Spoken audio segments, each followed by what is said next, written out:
June 6, 2021. 1 Peter 2, 1-25. God's Word of Hope. Introduction. 1 Peter 2, 1-25. As living stones, the new people of God are not only God's temple, but also the priests who serve in the temple offering spiritual sacrifices to God. The people are called to obey human authority, relying on God's promises in times of suffering.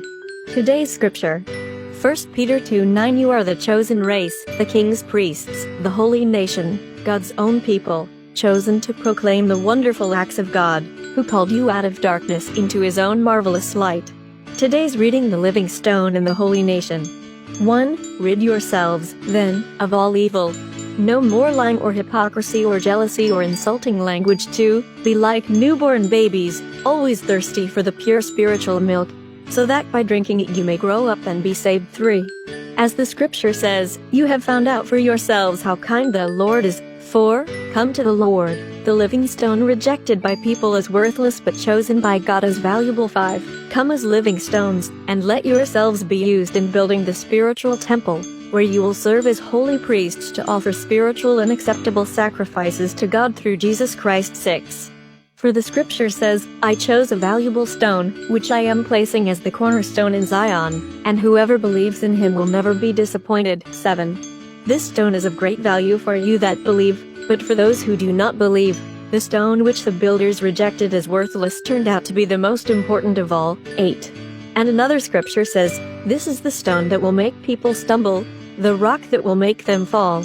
They stumbled because they did not believe in the word, such was God's will for them. 9.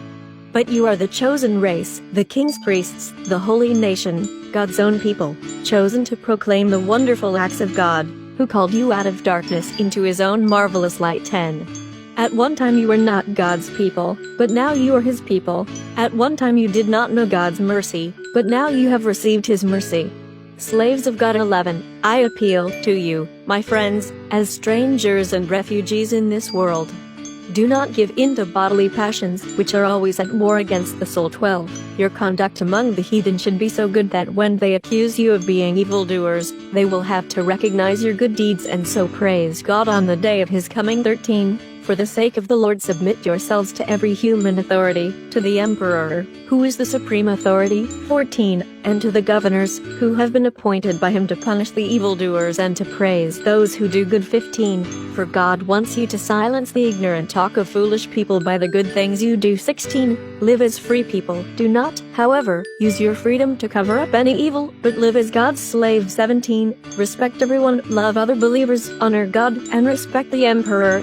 The example of Christ's suffering. 18. You servants must submit yourselves to your masters and show them complete respect, not only to those who are kind and considerate, but also to those who are harsh. 19. God will bless you for this, if you endure the pain of undeserved suffering because you are conscious of his will. 20. For what credit is there if you endure the beatings you deserve for having done wrong? But if you endure suffering even when you have done right, God will bless you for it. 21. It was to this that God called you, for Christ himself suffered for you and left you an example, so that you would follow in his steps. 22. He committed no sin, and no one ever heard a lie come from his lips. 23. When he was insulted, he did not answer back with an insult. When he suffered, he did not threaten, but placed his hopes in God, the righteous judge. 24. Christ himself carried our sins in his body to the cross, so that we might die to sin and live for righteousness. It is by his wounds that you have been healed. 25. You were like sheep that had lost their way, but now you have been brought back to follow the shepherd and keeper of your souls.